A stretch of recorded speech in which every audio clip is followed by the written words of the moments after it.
Hey, what's up guys, Tyrant back with another video, and today I'm going to be giving you a review and my first impressions of Dragon Ball Sparking Zero. I was there live at Dragon Ball Games Battle Hour 2023 for the reveal of Sparking Zero, and I remember how hyped the crowd was for the return of the Tenkaichi series. I'm not gonna lie, I was never a huge fan of these games back in the day, and I always preferred the Budokai series as they played more like traditional fighting games. So while I was excited to see a new big console Dragon Ball game on the horizon, I didn't expect anything that could top Fighters. Now that I've played the game all through the early access period, I can separate it from a fighting game and appreciate how it really does shine on its own. If you go into this expecting an experience like Fighters, then you're not going to get that, but you will get something very special on its own. Alright guys, let's get started, and if you like the content, don't forget to drop a like, comment and sub. I'm really trying to grow the channel this year and hit 20k subs before the end of the year, so show your boys some love.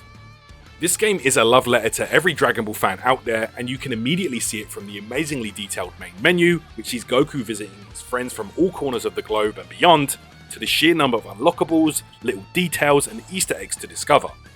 I played through the episode mode first, which sees you choose a character to play through the many stories and fights the series has to offer. Starting with Goku, you can unlock more characters' stories as you go, but obviously he has the most fights in the series. You can unlock various what-if scenarios and create entirely new Dragon Ball timelines depending on your actions, which for a hardcore fan like myself, is the most interesting part here, as you can really see the effort the team put into making them almost feel like canon events with how well it's presented. Speaking of which, the presentation in general is top notch, with the art style being extremely accurate to the source material and the cutscenes and super animations being incredible to look at time and time again. One thing I have to give Bandai credit for is how outstanding the particle effects are on the beams and explosions. In the same way Fighters nailed the look in 2D, Sparking Zero follows suit and gives you the true anime experience in a 3D environment.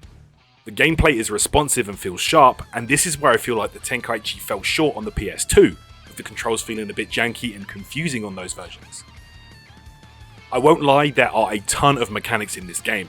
There are multiple ways to string together combos and attacks, and many ways to defend, with all of this sometimes feeling overwhelming at first. Even if you play through the battle tutorial to try and get a good feel for how everything works, you discover like 5 more things you need to keep track of, and it can definitely feel like a lot. Honestly, you don't even need to worry about this if you're just looking to have a good time pressing buttons with your favourite Dragon Ball characters, but if you're a nerd for game mechanics and how everything works like myself, you'll enjoy figuring out how this game plays in depth. Even once you think you have a grasp on how things work, the timings on a lot of the counters and combo extensions can feel extremely tight to get down, so sometimes you'll find yourself struggling to break out of a combo or getting vanished to escape. Once you fight a strong opponent who has these timings down, you can enter seemingly infinite counter sequences, which can be kinda hype, I'm not gonna lie. Speaking of which, the online feels very smooth, and having played a ton of matches in ranked, I've faced minimal laggy opponents, which is always a good sign. The modes they have available online are very well balanced, with single 1v1 character mode and a points-based team mode. 1v1 has no limit to which characters you can bring into battle, but the team mode gives you 15 points to play with a 5 character limit. With the game being very lore accurate, some characters are stronger than others, with more HP, transformations, and attacks which vary in power. This is where things get interesting. Godly characters like Beerus, Whis, and Gogeta cost a huge 10 points, while weaker characters like Yamcha, Yajirobe, and Krillin cost 3. This means it balances out, and there will be some interesting strategies that players use here when building a team. You can unlock characters by playing through the story mode, wishing with the Dragon Balls you collect, or by buying them in the in-game shop. And if you count every form in the game, it adds up to about 180 characters or so, which is just an insane roster. Especially if you consider the upcoming DLC, which we don't have a date for yet. There is honestly so much content here, and it really feels like one of the greatest Dragon Ball games ever made. This is definitely a game Toriyama would have been proud of, and anyone who is even remotely interested in this series needs to give it a shot ASAP.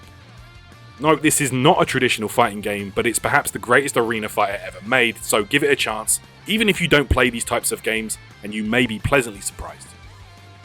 Thanks for watching guys, and I'll see you in the next stream or video.